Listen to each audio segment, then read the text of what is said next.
Hello friends, welcome to another episode of I Play Games and Film It. Welcome back everyone, and welcome to Dan Talks. I came across a wonderful article that was in the trending page of my Facebook newsfeed, and I was looking through it and I thought, oh gosh, this is going to be fun for me to talk about. So, well, fun and infuriating all at the same time. So, I've made a little list and everything.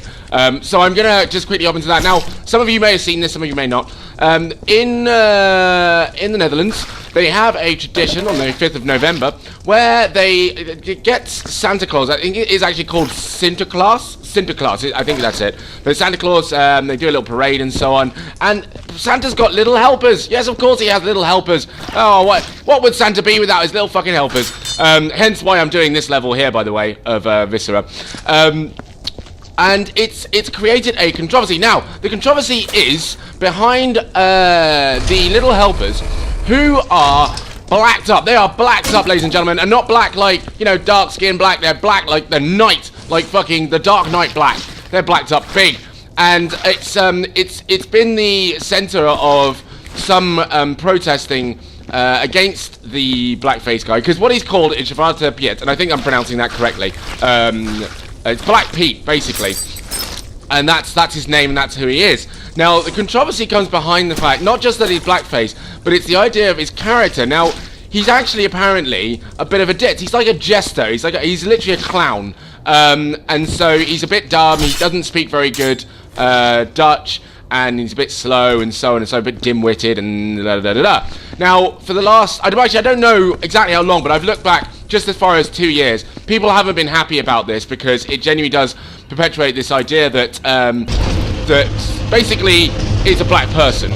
That's how it's represented. And the upsets come from the fact that because it's aimed at children, children then obviously naturally will transfer their knowledge of Black Pete onto black people, and that's not a good thing. You don't want that. I've read a few responses and so on. I've looked through it, and there are some people who've said, like, I had a Gollywog doll when I was younger, and I played with it, I loved it, I thought it was great. Didn't realise it was racist until, you know, well, until they did, and it had kind of changed. And it's a shame that it's kind of changed your childhood a little bit, but yeah, that's been the case. But what I've made a list on is that the 4 predictable things, and one note actually that I made through all of this.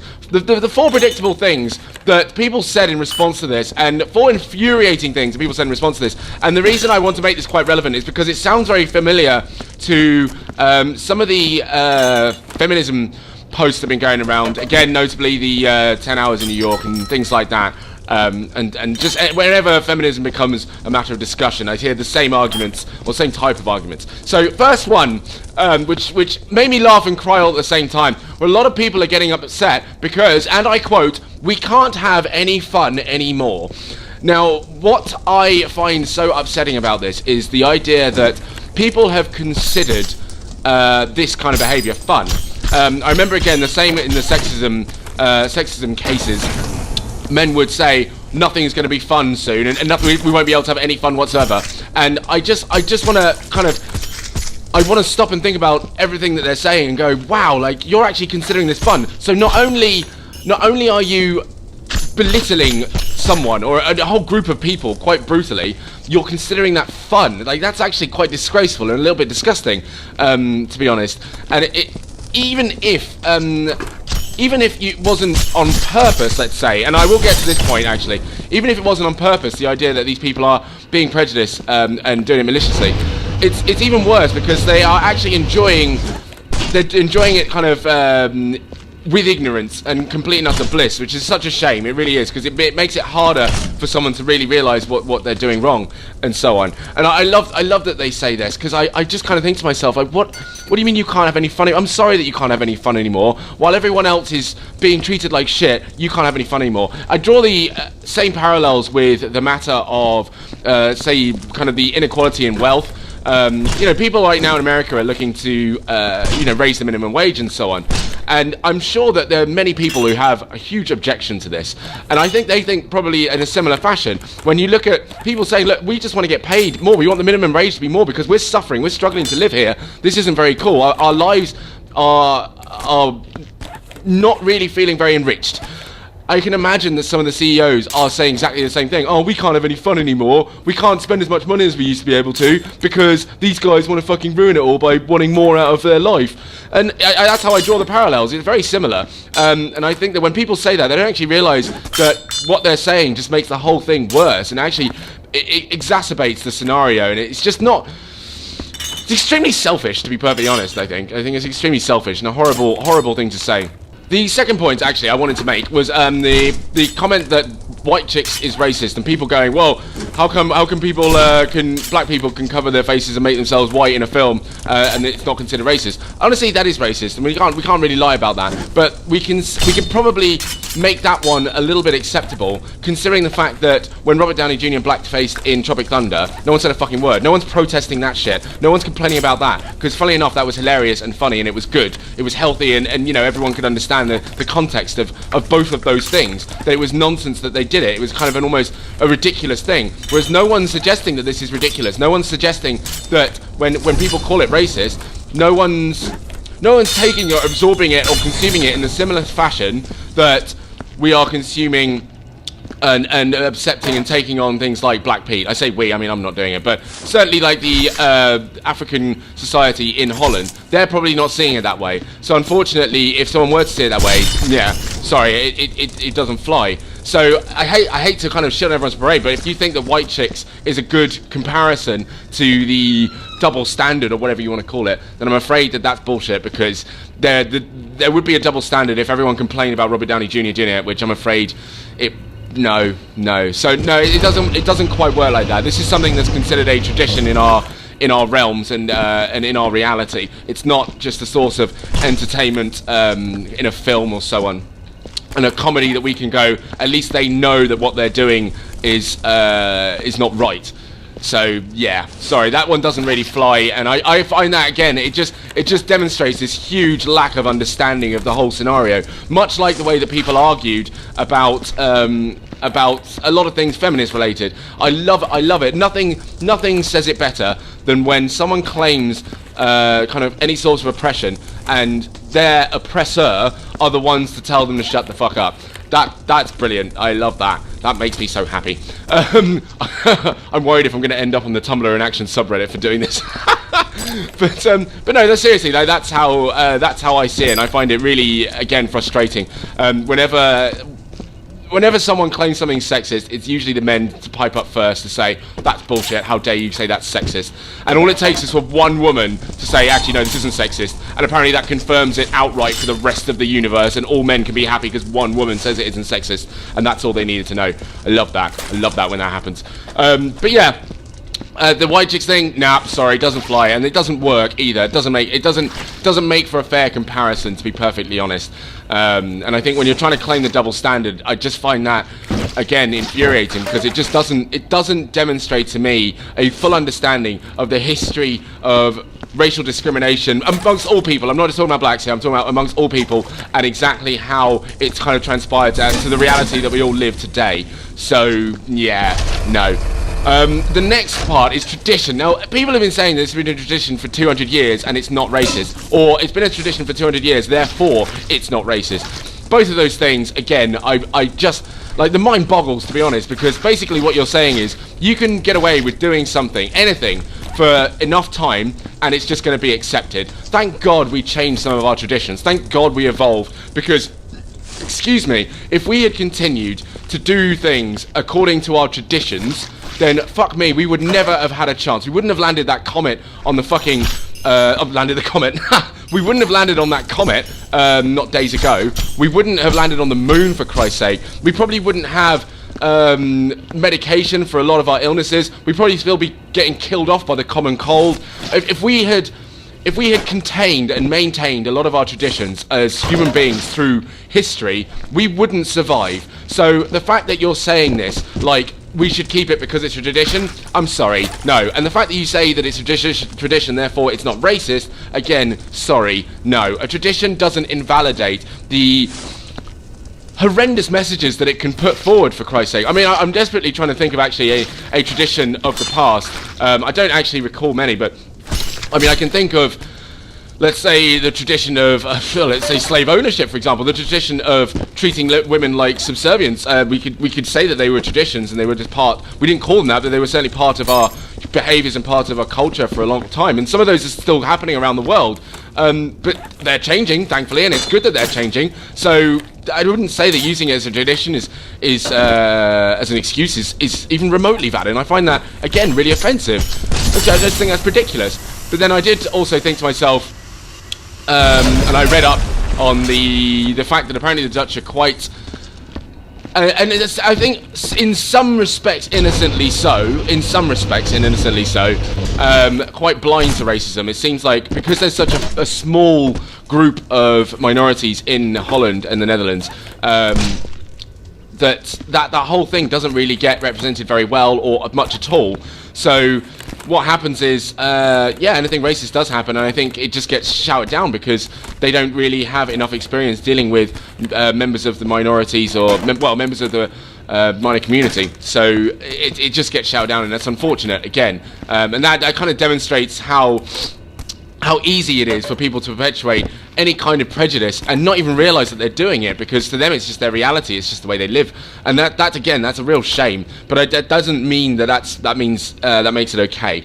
The other thing that I did find amusing was this story that I'm guessing this is a story that parents tell their kids to kind of justify what goes on. Now, the blackface, apparently, the reason they've got black faces is because they're Santa's helpers, and they go down the chimney, and obviously all the soot in the chimney makes them black in their faces, and apparently that's what it is.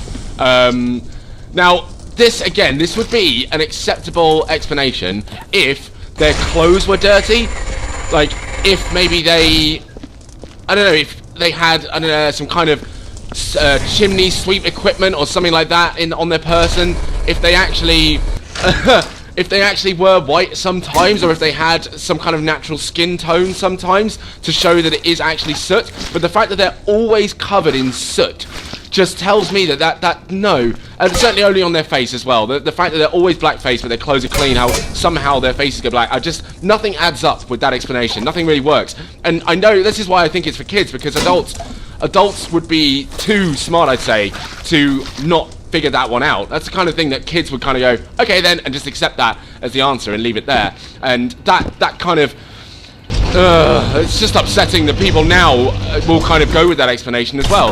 In fact, I just proved myself wrong, because adults perpetuate this story and they don't realise it. So actually, yeah, adults are pretty dumb as well. But this is why I think it's for children, because it's something that's easy for children to kind of go, yeah, okay, fine, I'll accept that explanation. I'm okay. I'm too busy wetting my pants and learning how to use the toilet anyway, so I'll go with that explanation. That's fine. I need more than that. So that again, that doesn't fly, and that doesn't make it okay. That doesn't answer it, unfortunately. Yeah, no, it doesn't work, sadly.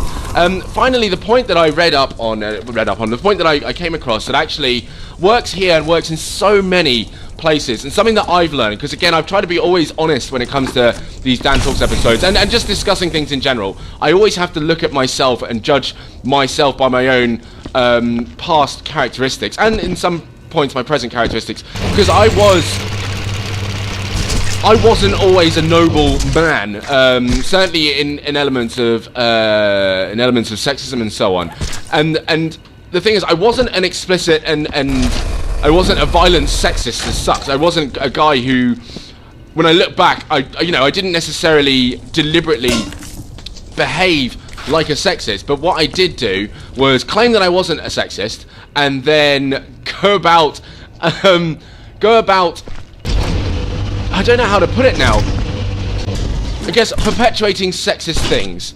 So while I didn't obviously consider myself a sexist, I was doing sexist things, and I thought like a sexist person, like a misogynist as such. But because apparently I told myself that I wasn't sexist, and I told everyone else that I wasn't sexist, that suddenly invalidated everything that I did. And this is the quote that kind of rings into that, and rings into a lot of things. It is possible to not be racist and unwittingly participate in a racist act. And I know it might not seem very profound to some people, but I think it needs to be said more often than than not, because it's absolutely bang on the money, and it's absolutely true that while we can think that we're not racist, if someone says they're not racist, you can say, okay, fine, but that sentence alone, when people say I'm not racist, but they are doing exactly what this statement says. They're claiming not to be a racist, and you can go, fine, you're not a racist, okay, but then they'll say something racist, and there you have it. That's it. So you can. It doesn't matter necessarily that you are or are not. What matters really is that the behaviour that you perpetuate, and I think that's what's important with Black Pete, is the fact that while perhaps we can say what they're not doing is trying to actually put across this message that Black Pete is in fact a black person and he's dumb and he's slow and he's stupid and so on. Sadly, this is through results of the way that children respond to Black Pete and to black people. It does unfortunately breed racism, and that surely should be the more important message that we're putting across here. And that should be something that we should focus on, not necessarily whether or not it is racist, perhaps on does it actually make something, or can it breed racism? Because many things can. I mean, there's a lot of things that we could look at that could breed prejudice that necessarily aren't prejudice in itself. I could say, for example, that try and think. I guess, yeah, okay. So let's say, for example, Hooters, all right, and this perhaps it's debatable, but someone might immediately disagree with me, but I would say Hooters is not in itself sexist, but it certainly can breed sexism. And I hope that people see eye to eye with me on that one. I'm sure someone will disagree. I don't personally think that Hooters is sexist, but I do think that it breeds sexism.